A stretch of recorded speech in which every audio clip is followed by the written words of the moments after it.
Hey guys, I'm Tom the Tech Chap, and you probably saw that Nvidia just launched their new RTX graphics cards here at Gamescom, and Battlefield 5 is one of the biggest upcoming games that will support the new real-time ray tracing technology. Now, if you watched the Nvidia live stream, you'd have seen a quick walkthrough of what ray tracing can do in Battlefield, which also showed off the new Rotterdam map.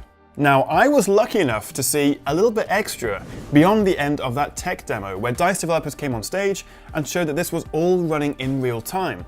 So I got my camera out, I filmed it, I did get permission to use this, so I thought I'd share this with you guys. We also saw some questions on the internet before. I was reading some comments saying that they were confused, the demo was running slow motion, so how will the game run in real time? And I mean, of course, it's all fine. It's 60 FPS, it's solid, rock solid, you can run around. And a really annoying thing for me as a gamer has really been if I turn SSR on, you can see how the clip on my weapon cuts off the rays in the reflection if you look to the bottom left. And same thing if I'm aiming down my sights, then I just find a really good example of this. You can see it cuts off the reflection here, which is just a really annoying thing to focus on. But with ray tracing, it feels a lot more just responsive. It just gets you more immersed in the world, and it feels really good to play with. We still, in certain areas, need to apply a color distance. So in theory, maybe not everything at all points in time will be reflective, or show objects which are really, really far behind.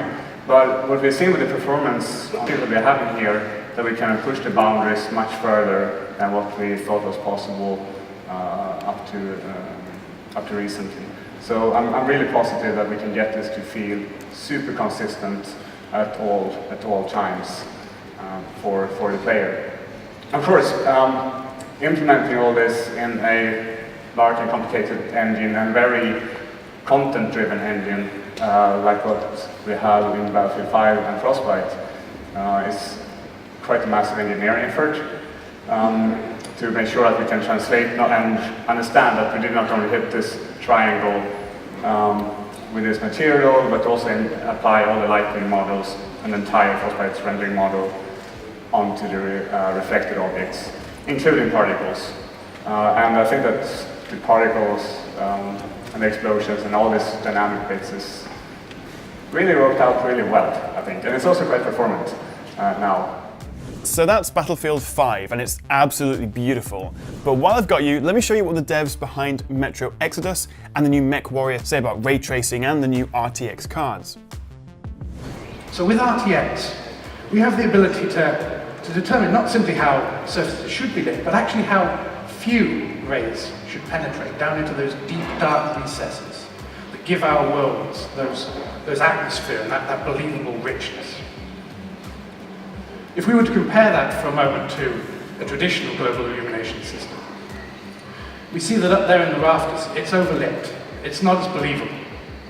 So RTX, RTGI, global illumination, it's the only means we have, or it's the only means that elements in this environment have for communicating to one another how light should bounce between them and how they should illuminate one another. It's very subtle, you may not be able to see it, but like as we've been playing with it, we've noticed these little effects that we didn't plan, that we didn't intend for. They're emergent and they've appeared just out of using the technology. And this happens when you find a new technology like this, that's doing things properly. You know, it's an instinctive thing, you feel that you're on the right track when those little emergent gems appear. And all we really had to do at the end of the day, in order to make this sort of thing happen, was go back to nature, to model light the way it actually behaves in reality. Now this is a massive leap for all of us. We've finally got over what is without a doubt the biggest hurdle in games development history, real-time ray tracing. Yeah, this kind of attention, this kind of detail you just get now. Some of the other presenters were talking about. It's just I don't even know how much our time it saves a studio like ours. It's really immeasurable. But in a science fiction environment like this, this technology just really works so well for these hard surfaces in this sci-fi environment. We'll focus in on the floor as the mech moves in. We really want to see just the types of reflections that we can now have with the RTX technology.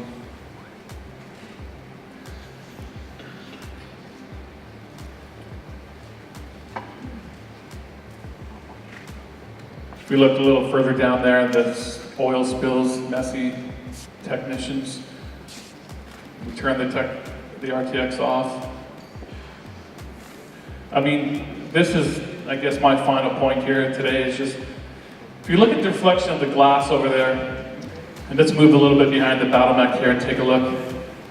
This is a real easy one. This is a softball one for me here because it just works. And if you turn the RTX off, this would be an example of something where we would just have to change the design of our hangar, probably, rather than trying to, make this work the old way. So I have to say, it is really impressive to see what kind of a difference ray tracing on the new RTX graphics cards can achieve when it comes to lighting, reflections, and shadows. It may not make any fundamental changes to how we play the game, although feasibly you could see your enemies in reflections around a corner before they see you. But it really is a big step up in visuals. And of course, this is just the first generation of games on the first generation of real-time ray tracing hardware. So this really is just the beginning.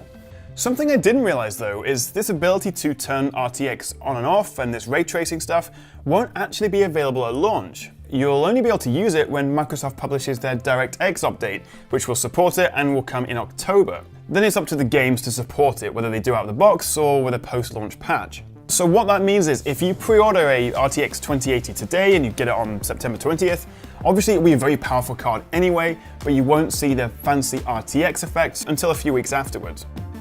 But also, let me know what you think. Are you impressed by the RTX 2070, 2080 and 2080 Ti? Is ray tracing awesome or just a bit gimmicky? Let me know what you think in the comments below. Do like and subscribe if you enjoyed this video, and I'll see you next time right here on the Tech Chat.